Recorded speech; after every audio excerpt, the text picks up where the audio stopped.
더스트리노. 안녕하세요. 더스트리노의 박쌤입니다. 지금 3월에 먼지 뉴스를 시작하고 지금 벌써 두 번째 먼지 뉴스네요. 지금 산불 상황이 심상치가 않습니다. 지금 그것도 엄청난 악재인 것 같고, 최근에 그 싱크홀 사고 있었잖아요, 서울에서.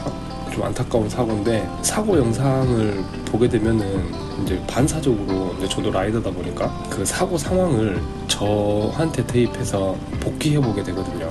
그건 로시가 와도 피할 수가 없겠더라고요.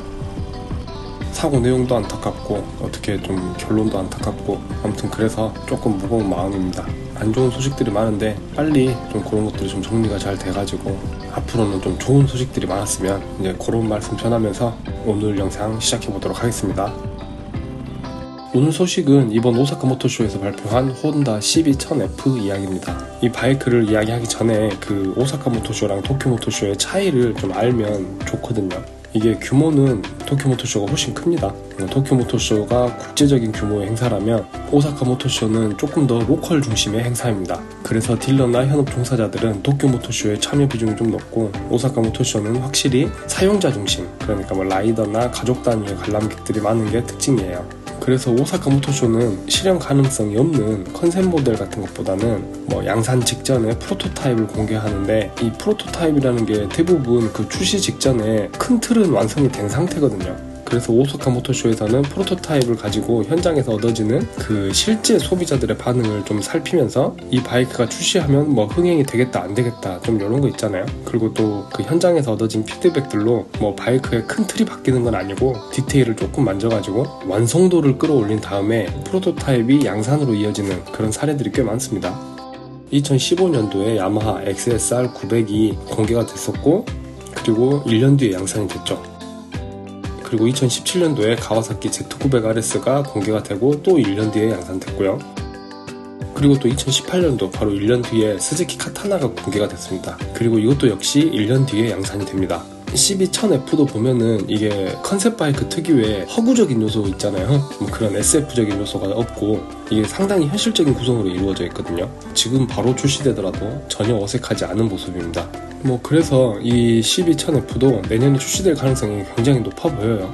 그리고 이 베이스로 사용된 1000cc 4기통 엔진이 일본 내수 전용이 아니고 글로벌 대응하는 엔진이기 때문에 이게 충분히 국내 출시도 기대해볼 수 있는 상황으로 보입니다. 근데 이제 이걸 보면서 제가 이제 문득 궁금해진 게, 혼다는 정말 많은 CB들이 있는데 왜 하필 CB900F를 오마주해서 이번 CB1000F를 만들었을까? 혼다는 CB750 나나한의 출시로 세계 최초의 슈퍼바이크라는 칭호를 얻으면서 엄청난 히트를 기록했죠. 그리고 바로 이어서 가와사키가 Z1으로 그 분위기를 좀 가져왔어요. 어떻게 보면 가와사키가 해외 시장에서 고성능 모델로서 잘 안착한 첫 번째 모델이 바로 Z1입니다.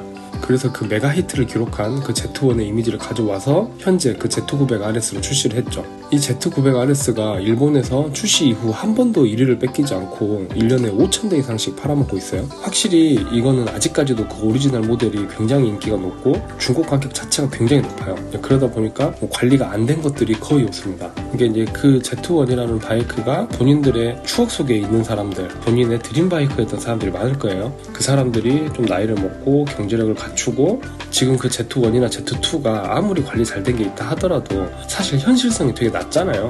근데 그 부분을 정확히 파고든 게 그 Z900RS였죠. 성공할 수밖에 없는 많은 조건들을 먼저 가지고 있었던 것 같아요.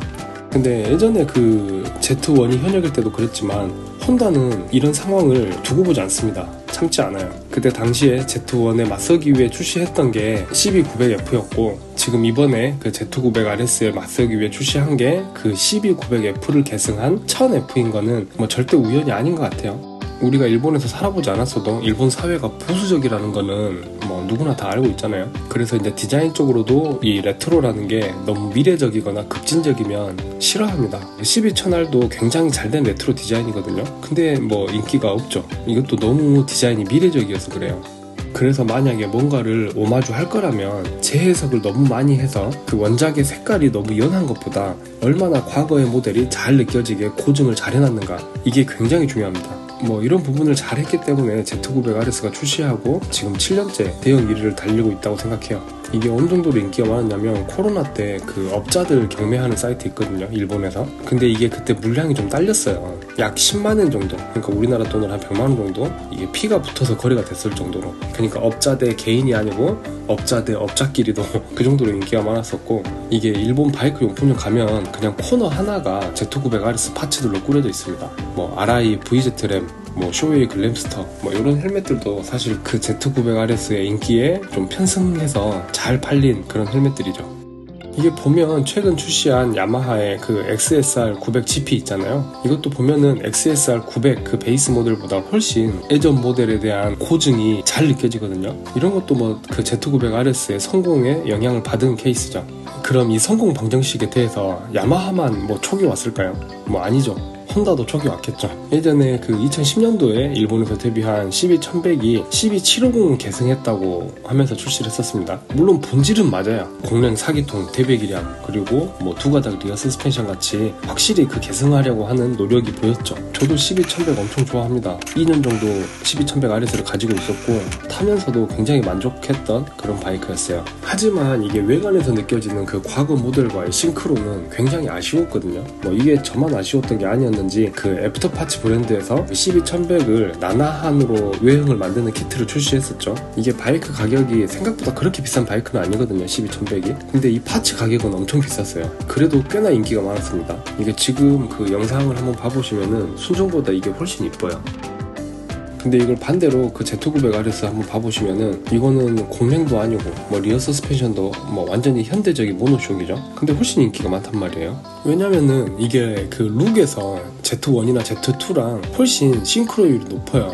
그러니까 이게 대중적으로 사람들은 그냥 클래식한 분위기를 원하지 실제로 퍼포먼스까지 클래식한 거는 뭐 그다지 좋아하지 않는 것 같아요. 이게 CB1100 파이널 에디션이 2021년도에 출시했으니까 그 Z900RS랑 시장에서 한 4년 정도 겹칩니다. 혼다 입장에서는 힘들게 공랭 엔진으로 꾸역꾸역 이렇게 환경 기준 맞춰주면서 따라가 봐야 이게 가와사키가 순행으로 쉽게 일 봐버리니까 허탈했을 것 같아요. 아마 그런 것들도 CB1000F를 출시하게 된 계기인 것 같아요. 혼다는 이런 거 절대 참지 않습니다. 이게 7년이면은 진짜 오래 참은 거예요.